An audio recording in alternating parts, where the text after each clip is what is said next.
Texas Governor Greg Abbott has called a fourth special session, wanting to push forward initiatives on border security and private school vouchers. The question will be, here at the House chamber, will these bills eventually become law?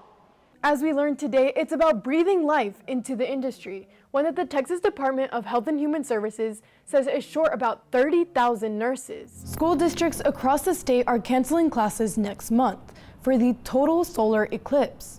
That includes Del Valle, Manor, and Lake Travis ISDs. ¿Podría explicar un poco más qué es diferente de esta elección de las otras elecciones en el pasado?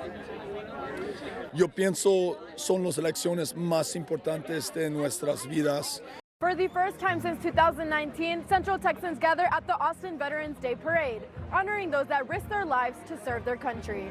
I mean, every time when you come down here, you see the smiles of people and appreciation of people that you walk through. So it is really a humbling experience. After serving in the Gulf War, U.S. veteran St. John Requejo returned home and marched in the Austin Veterans Parade. The first time I came to this parade, I was marching with my unit, the 807th Medical Brigade, coming back from Desert Storm. Today is his first time back since then. Here I am 34 years later, marching with my peers. Around 22 veterans take their own lives per day, according to the Suicide Prevention Resource Center. Especially those who come back from combat, come back with mental health and sometimes dealing with what they had to see out there. And Requejo says addressing this problem starts with spreading awareness. it impacts everybody, so I think it's just important to be aware of what mental health, what it is. Bonds in the veteran community keep them going, says Deborah Knudsen, who served in Nuremberg, Germany from 1984 to 1988.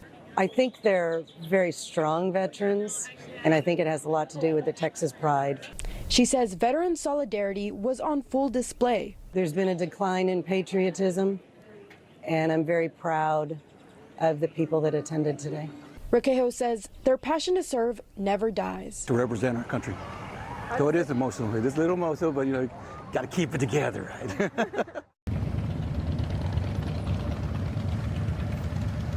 More than 20 motorcyclists revved into motion in exhibit at the George Washington Carver Museum. And each one of those dresses represents the person who would be wearing that dress if they were here today. New Mexico native Darlene Gomez is the general counsel for Medicine Wheel Ride, a collective that raises awareness of disproportionate violence against Native women in the United States. 3 out of 4 women, Native women, are victims of violent crimes. They teamed with the Red Sand Project to put on the Red Dress exhibition, complementing their main project, which premiered at South by Southwest earlier this month. We believe in a cause, and that's what our patch on the back of our jacket represents. We Ride for Her is a short documentary film around the crisis of missing murdered Indigenous relatives, and it follows along a group of Indigenous women motorcyclists. For many Native American and Indigenous people here today, this ribbon represents a loved one who was lost to violence or has since gone missing. Prairie Rose Seminole is the co-director and co-producer of the film We Ride for Her, a member of the Arikara, Northern Cheyenne, and Lakota Nations tribes. She says the issue hits home for her. I was a young person when my Aunt Charlene was killed and her case was cold. Still, Gomez says she hopes the exhibit will lead to change by reminding visitors of one key principle. That these victims are very much like your mothers, your sisters, your aunties, and that we all deserve justice. In Austin, I'm Tanya Velazquez, reporting Texas TV. For us, we don't see death as a negative thing.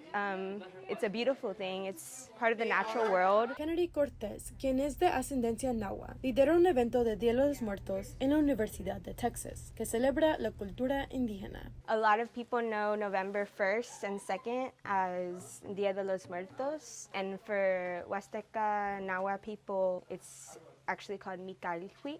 Como parte de la coalición nativo americano e indígena, Cortés dice que es importante que la comunidad se conecte con estudiantes de orígenes diversos. We want to come together. We want to acknowledge the fact that we are all living beings. We are all people who might not be here physically one day. Un profesor de UT, Luis Urieta, dice que el Día de los Muertos frecuentemente se confunde con Halloween, lo cual puede ser problemático. We really have very different histories and very different traditions and observances. Sometimes Dia de los Muertos ceremonies or observances do involve like music, but it's not a party.